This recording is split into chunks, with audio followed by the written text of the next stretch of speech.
안녕하십니까. 신의 한수의 신혜식입니다. 민주당 원내대표가 공무원들이 움직이지 않는다, 복지부동하고 있다, 이렇게 얘기했는데요. 이게 어떤 문제인지 한번 진단해 보겠습니다. 이와 관련해서 이창근 교수님 모셨습니다. 안녕하십니까. 네, 안녕하십니까. 사실 기자회견 간담회에서 이렇게 나온 발언, 네. 녹음으로 나간 건데 이게 말이죠, 심각한 문제가 될 수 있을 것 같습니다. 네, 그렇습니다. 네. 네. 오늘도 문재인 정부는 경제 성적표를 이제 보도가 됐는데요. 4월 고용지표 참으로 참담합니다. 제조업은 13개월째 취업자 수가 감소했고요. 5만 2천 명 감소라는 최악의 성적이 또 나왔습니다. 그리고 우리 사회의 허리라고 하는 30대, 40대 9만 명, 19만 명에 해당하는 사람들이 일자리를 잃었습니다. 이러한 경제 성적표가 참담한데도요, 문재인 정부, 그것도 정책실장을 맡고 있는 김수현 실장이 민주당의 원내대표의 자리에서 마이크가 켜진 줄 모르고 이게 다 공직사회 탓이다. 공직사회가 움직이지 않아서 좋다. 참 공직사회가 불불 끓고 있습니다. 어느 정도로 끓고 있냐면은 자료에서도 나와 있지만 한번 볼까요? 자료 올려보겠습니다. 네. 주요 대사는 청와대 출신이 다 독점하고 외교부에는 하기 싫은 일 뒤처리만 시킨다. 이렇게 얘기를 하고 있어요. 국토부도 나와 있네요. 네네. 국토부는 또 버스 사태가 있었지 않습니까? 최대한. 근데 청와대 야당 큰 소리 친 거 말고 무슨 노력을 했냐. 이렇게 주장을 하고 있어요. 이야. 기재부는 더 합니다. 기재부도 볼까요?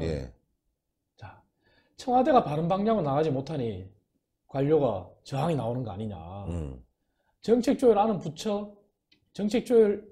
부처가 기피한다. 청와대가 저렇게 나오니. 자, 이렇게 불불 끓고 있어요.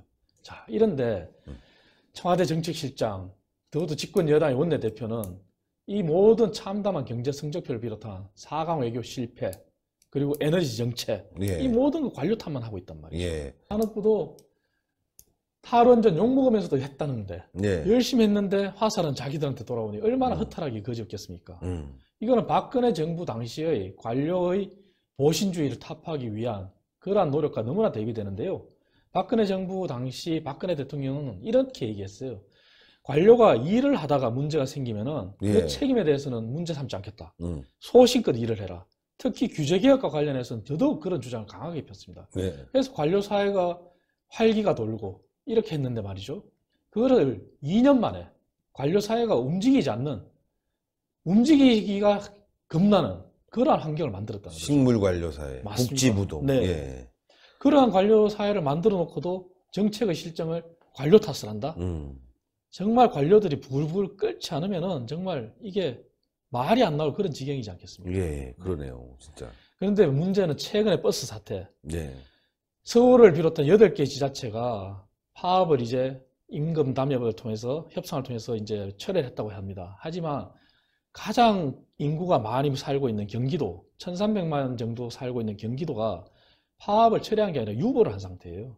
그런데 경기도는 버스 대란이 난 이 근본 원인도 결국은 주 52시간 근무에 의해서 이게 사태가 왔단 말이죠. 근데 그거를 시민들한테 전가를 했어요. 다시 말해서 버스 요금 일반 버스는 200원 인상하고 광역버스, 경기도에서 서울로 이렇게 출퇴근하는 우리 근로자들, 우리 서민들이 손발이 되는 버스 요금을 400원 인상했단 말이죠. 그리고 또 부족해서 준공영제를 주장하면서 이제 세금으로 근로시간 단축으로 발생된 버스 사태를 혈세로 1조 5천억이나 혈세 투입해서 막겠다는 거죠. 근데 생각해 보십시오. 광역버스가 400원 오르면 하루에 800원이 오릅니다. 근데 우리 서민들은 하루에 1,600원이라는 돈이 20일 근무한다 그러면 얼마나 많은 돈을 추가로 내야 하겠습니까? 5만 원 이상 나가는 거죠. 그렇게 비용이 증가를 시키는 거죠. 근로시간 단축의 경제정책의 악정을 국민들한테 전가시키고 혈세를 투입해서 이렇게 막겠다는 건데요. 자, 우리가 버스 얘기하고 교통비 얘기하면은 또 부동산 정책을 박근혜 정부의 정책과 문재인 정부의 정책을 비교 안 할 수가 없어요. 다시 말해서 도시경제학에서 우리가 이 부동산 문제를 다루는데요. 원도심에서 이제 도시가 확장되면서 도시를 교외로 이렇게 도시가 확장이 될 때, 다 쉽게 말해서 근거리에 있는 사람이 원거리로 나가서 이렇게 교통비가 감당이 될 때 사람들은 원거리로 갑니다. 그게 이제 부유층이 과거에 도심에 사는 것을 넘어서 원거리로 갈 수 있는 배경이 그 교통비를 부담을 할 수 있다는 것이죠. 근데 박근혜 정부에서 착안한 것은 뭐냐? 우리 사회 초년생, 신혼부부들, 이제 사회에서 막 발을 디딘 사람들, 원거리의 교통비가 부담이 되니 도심, 역세권에 그들을 위한 행복주택이라는 걸 만든 거죠. 네. 그게 도시경제학에서도 인정하는 아주 기본적인 도시경제학 이론의 토대를 해서 부동산 정책을 낸 거란 말이죠. 그렇죠. 그리고 부동산을 무엇보다도 소유의 개념에서 거주의 개념으로 이렇게 바꾸기 위해서, 그러한 철학을 바꾸기 위해서 부동산 정책을 폈단 말이죠. 그래서 행복주택이라는 게 정착이 되고 지자체도 처음에는 반대하고 국회의원들도 반대하다가 당시 야당이 민주당 의원들도 서로가 나서서 우리 지역에 행복주택을 지어달라 이렇게 각광을 받은 정책이었단 말이죠. 그리고 국토부가 소유한 토지와 기재부가 소유한 토지를 수합했더라도 국가가 보유한 그러한 토지, 유유토지를 활용해서라도 그러한 행복주택을 역세권에다 지어서 사회초년생, 대학생, 신혼부부가 그 근거리에 교통비 부담 없이 살 수 있는 그런 정책을 폈단 말이죠. 그런데 문재인 정부는 어땠습니까? 문재인 정부의 부동산 정책의 근본은 강남을 잡겠다는 거 아니겠습니까? 강남을 잡겠다고 했는데 강남을 잡았냐는 거죠. 못 잡았죠. 못 잡았죠. 자, 문재인 정부의 강남 3구, 강남, 서초, 송파 이 3구의 아파트망 기준에서 아파트 매매 가격 지수를 우리가 보면은요, 여실히 드러납니다. 과연 그걸 잡았는지. 그래프를 보시면은 강남 3구에 자, 저게 문재인 정부 출범했을 때와 지난 4월까지 그래프입니다. 하나는 국민은행에서 제공하는 그래프고 하나는 한국감정원에서 제공하는 그래프. 동일하게 거의 엄청나게 상승했지 않습니까? 예, 강남 3구, 뭐 강남, 서초, 송파. 네. 예, 상승이네요. 네. 그런데 저게 그들이 13번이나 해당하는 부동산 정책을 펴면서 그들이 이러한 현상을 좌우해 놓고 이러한 현상을 초래해 놓고 이제 3기 신도시라는 거 30만 원을 공급하겠다는 그러한 발표를 했어요. 근데 그렇게 발표를 하고 나서도 최근 들어서는 그 강남 3구도 이제 다시 가격이 보합세거나 꿈틀거리고 있습니다. 더 이상 이제 하락이 아니라 다시 상승 기미를 보이는 거죠. 이게 부동산 정책의 문재인 정부가 초래한 정책이라는 거죠.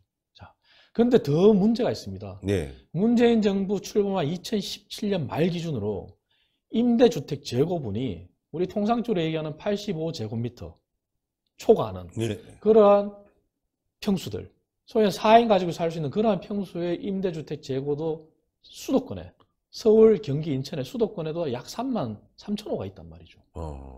그리고 그 외에 모든 면적을 다 합치면은 약 126만 호가 재고가 있어요. 예. 자, 이런 거 무시하고 근데 부동산 정책 강남 잡겠다는 그러한 오로지 그 철학에 의해서 집을 짓겠다? 자, 이거는 인구가 지금 출산율이 1명 이하로 떨어지고 인구 절벽이 초래하는 상황에 도저히 있을 수가 없는 정책을 내놓고 있는 거죠. 그리고 강남 주택만 잡겠다.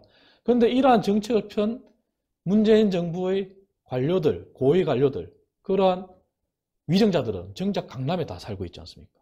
대부분이. 그러니까요. 그런데 이게 과연 제대로 된 정책이냐는 것이죠. 그런데 이러한 것도 이제 버스 대란, 버스 파업, 부동산 모든 걸 관료 탓으로 돌리고 있단 말이죠. 그리고 문제 심각성은 더 있습니다. 김수현 정책실장이 이제 신임 장관들을 면담하겠다 그래요. 그건 어떤 메시지를 주겠습니까? 관료 사회에. 그러니까 말 잘 들어라 이거 아니겠습니까? 그렇습니다. 장관들을 면담하겠다는 거는 장관들을 통해서 다시 관료 사회만 쪼고 관료 사회 탓이니 너희들만 하라. 근데 관료도 일종의 우리 주무관, 사무관, 서기관에 하는 이 관료들도 다 국민의 한 사람이지 않습니까? 그렇죠.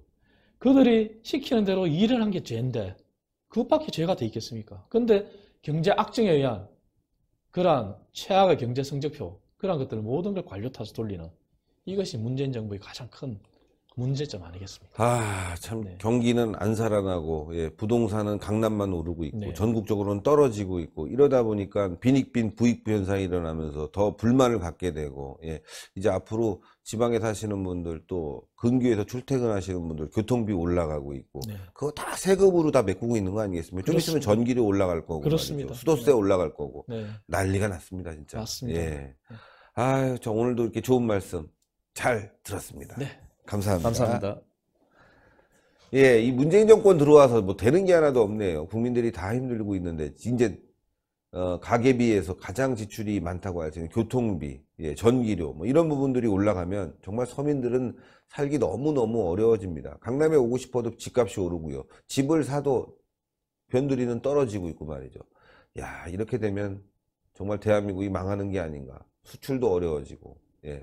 우리가 뭐 자원이 있습니까? 여러분들, 대한민국 살리기 위해서는요, 선거를 잘해야 되겠습니다. 내년 총선 여러분들 잘 준비하시길 바랍니다. 동그랗게 올라가는 구독 버튼 꼭 눌러주시고, 추천 버튼, 댓글로 많은 성원 부탁드리겠습니다. 대단히 감사합니다. 감사합니다.